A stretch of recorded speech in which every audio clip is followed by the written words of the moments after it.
అందరికి అట్లా 99 టీవీ ప్రేక్షకులందరికీ నమస్కారాలు, గుడ్ ఈవినింగ్. అంటే వీళ్ళందరూ పొద్దున్నుంచి టీవీలు, పేపర్లు, టీవీలను సోషల్ మీడియా ఫాలో అయ్యారు, లేదంటే ఫాలో అయినా కూడా ఇక్కడికి వచ్చి ఇదే మాట్లాడాలి కదా అన్న ధోరణిలో మాట్లాడినట్టుగా కనిపిస్తుంది. అసలు ఎవరన్నా వైఎస్ఆర్ కాంగ్రెస్ పార్టీ నాయకులు అక్కడికి వెళ్ళి ఎవరన్నా రెచ్చగొట్టారా? లేదంటే సాక్షాత్తు మంత్రి నారా లోకేష్ అండ్ ఉప ముఖ్యమంత్రిగా ఉన్న పవన్ కళ్యాణ్ అక్కడికి వెళ్ళి రాజకీయాలు మాట్లాడారా? కామన్స్ గా ఆలోచించి పొద్దున్నుంచి ఒకసారి టీవీలు చూస్తే అర్థమైంది కదా తెలుగుదేశం అను బీజేపీ ప్రతినిధులకి. నారా లోకేష్ అక్కడికి వెళ్ళి ఏం మాట్లాడుతున్నాడు? మేము స్టీల్ ప్లాంట్ ని ప్రైవేటీకరణ కాకుండా ఆపాము, అసలు మీరెవరు అడగటానికి, ఇక్కడ మీ ఇంట్లో వాళ్ళు ఎవరన్నా చచ్చిపోయారని అడిగాడు. ఎంత తప్పుడు మాట. కార్మికులకు తరపున కార్మిక సంఘాలు అక్కడ అడుగుతారు, మీరు ఆల్రెడీ విశాఖపట్నంకి నాకంటే ఎక్కువ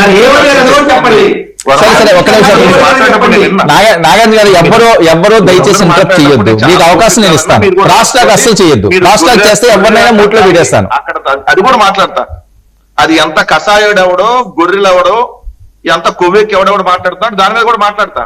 ముందు ఇక్కడ సబ్జెక్ట్ వర్మ గారు పెట్టిన డిబేట్ ఏంటి?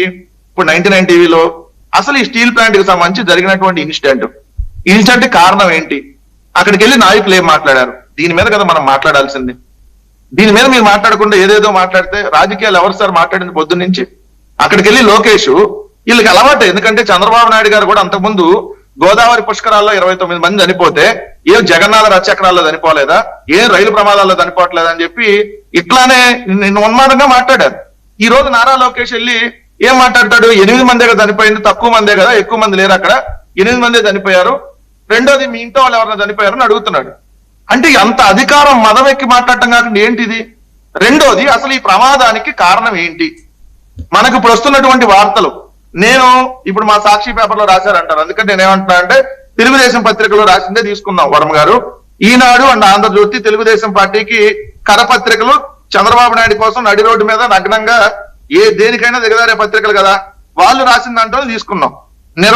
నిర్వహణలో నిర్లక్ష్యమే శాపమైంది, ఇది ఈనాడు ఈ రోజు రాసినటువంటిది. ఏమని రాశారు వాళ్ళు? కేంద్ర సాయం కింద 11,400 కోట్లు అందించినా అందులో నిర్వహణకు, విడిభాగాల కొనుగోలుకు నిధులు కేటాయించలేదని ఆరోపణ. 30 ఏళ్లుగా అవే బ్యాటరీలు వాడుతుంటాం గమనార్హం. అదే విధంగా 15,000 మంది ఎంప్లాయీలు అంతకుముందు ఒప్పంద కార్మికులు ఉంటే ప్రస్తుతం 7,500 మందే ఉన్నారు.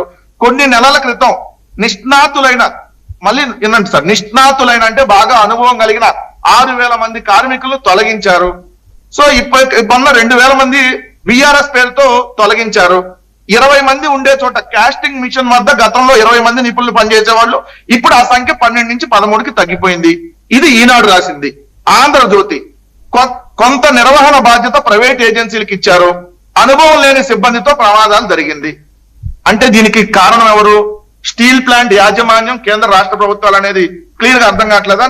34 విభాగాలని పార్టులుగా ప్రైవేటీకరణకు ఆల్రెడీ చేసేశారు, ఎప్పుడో నోటిఫికేషన్లు ఇచ్చారు. ఇది ఒక పాయింట్. 2, ప్రైవేటీకరణలో భాగంగా పాత యంత్రాలు ఏదైతే ఉన్నాయో వాటిని మార్చకుండా అదే యంత్రాలను వాడుతున్నారు. అంటే అవే ఎక్విప్మెంట్ ని, నాసి రకం ముడి సరుకుని సరఫరా చేసి అదే వాడారు. రక్షణకు ప్రాధాన్యత ఇవ్వలేదు. 6,000 మంది కార్మికులను తొలగించారు. అనుభవం లేని కాంట్రాక్ట్ కార్మికులు పనిలో పెట్టుకున్నారు. 2,000 మంది పర్మనెంట్ ఉద్యోగులకు విఆర్ఎస్ ఇచ్చారు. ప్రమాద తీవ్రతను గుర్తించి హెచ్చరించే సమర్థవంతమైన సెన్సార్లు ఏర్పాటు చేయలేదు. అక్కడ 5 కార్మికులు పనిచేయాల్సిన ఒక చోట ఒకరే కార్మికుడు ఉన్నారు. అలానే కాస్టింగ్ మిషన్ వద్ద గతంలో 20 మంది ఉంటే ఇప్పుడు 12 మంది ఉన్నారు. కొన్ని విభాగాలను ప్రైవేట్ వాళ్ళకి ఇచ్చారు. ఇప్పుడు చెప్పండి సార్, ఇది ఎవరి బాధ్యత? దీనికి రాష్ట్ర ప్రభుత్వం, కేంద్ర ప్రభుత్వానికి బాధ్యత కాదా? ఇన్ని రకాల, నేను మీకు చెప్పాను, ఇన్ని రకాల వైఫల్యాలు పెట్టుకొని నిన్న సాయంత్రం 4:30 జరిగితే ముఖ్యమంత్రి విజయవాడలో ఉన్నాడు. అక్కడ కుమారస్వామి పరిగెత్తుకొని వచ్చాడు. కేంద్ర మంత్రి కుమారస్వామి వచ్చాడు, కానీ విజయవాడలో ఉండి అరగంటలో విశాఖపట్నానికి వెళ్ళొచ్చు స్పెషల్ హెలికాప్టర్ చంద్రబాబు నాయుడు గారు. రాత్రి వెళ్ళలా. అదేవిధంగా చూస్తే పొద్దున్నే దాకా ఎవరు రాలా. కార్మిక సంఘాలు అడుగుతున్నాయి, ఆల్రెడీ ఈ ప్రైవేటీకరణ చేయటం వల్ల ఏదైనా జరుగుతుంది, దాని మీద మీరు మాట్లాడండి అని. అక్కడికి వెళ్ళి రాజకీయాలు మాట్లాడింది ఎవరు? ఇంకో పక్క పవన్ కళ్యాణ్ గారు. ఈయనకి అసలు ఏం రాసిస్తారో, ఏం మాట్లాడతాడో ఆయనకన్నా తెలుసా? అక్కడికి వెళ్ళి అంతకుముందు జగన్మోహన్ రెడ్డి గారి ప్రభుత్వం ఉంది, అంతకుముందు కాంగ్రెస్ పార్టీ ప్రభుత్వం ఉంది. ఓరు మీ దొంపల్లాగా 2014 నుంచి 18 దాకా ఎన్డీఏ ప్రభుత్వంలో మీరిద్దరే కదా బాబు, చంద్రబాబు, పవన్ కళ్యాణ్. మర్చిపోయేది అదేమన్నా గజనీలాగా. మరి అసలు అక్కడికి వెళ్ళి రాజకీయాలు ఎందుకు మాట్లాడటం? అవును, మేము 1-2 కోట్ల రేపొద్దున కమిటీ వేసి ఇస్తాము, అని ఎందుకు చెప్పలేకపోతున్నారు? రామోజీరావు చచ్చిపోతే 10 కోట్లు పెట్టి సంతాప సభ పెట్టారు కదా, సంస్మరణ సభ, తొక్కల సభ అని చెప్పి. సిగ్గుండాలి ప్రభుత్వానికి.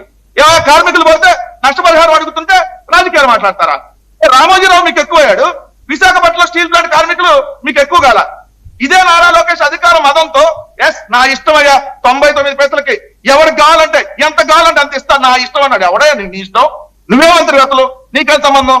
ఈ రోజు మీకు కార్మికులు మీ బినామీలకైతే 99 పైసలు విశాఖపట్నంలో భూములు ఎవరికైనా దోచిపెడతారు. లుల్లు గాలకో, రహేజా రియల్ ఎస్టేట్ కో, లేదంటే ఉరఫా గాలకో. విశాఖపట్నంలో కార్మికులకు అడిగితే మీకు అంత ఇదే, అంత అధికారం మనం ఎక్కువ కొట్టుకుంటున్నారా? రాజకీయాల ఇందాకేం మాట్లాడుతున్నారు బీజేపీ కాట్రగడ్డ నాగార్జున మిస్టర్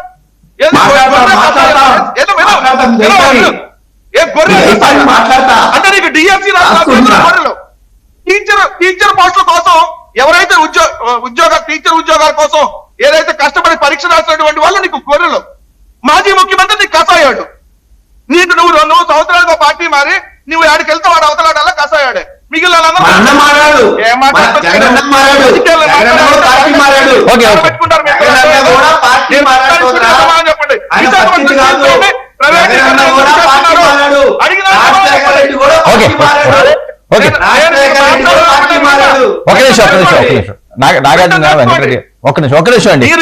గొర్రె కసాయి అని మాట్లాడితే వర్మగారు మీరు ఆపలేదు. మీరు సరే అంటే మీరు వేరే చూస్తా ఉన్నారు, మర్చిపోయారు. కానీ అతను గొర్రె కసాయి. ఎవడు కసాయి? కసాయాడు ఎవడు?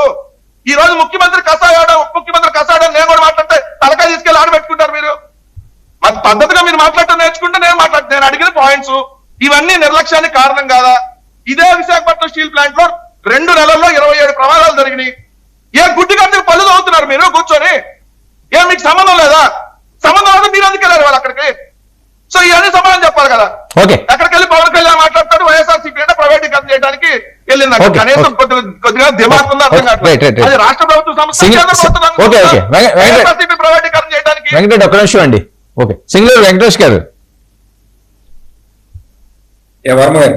రైట్. ఓకే, ఎలా చూడాలి ఈ రాజకీయాలు మాట్లాడుకుంటాం ఇలాంటి సిచ్యువేషన్? అది ఏ పార్టీ అయినప్పటికీ అప్పుడు పాలిమర్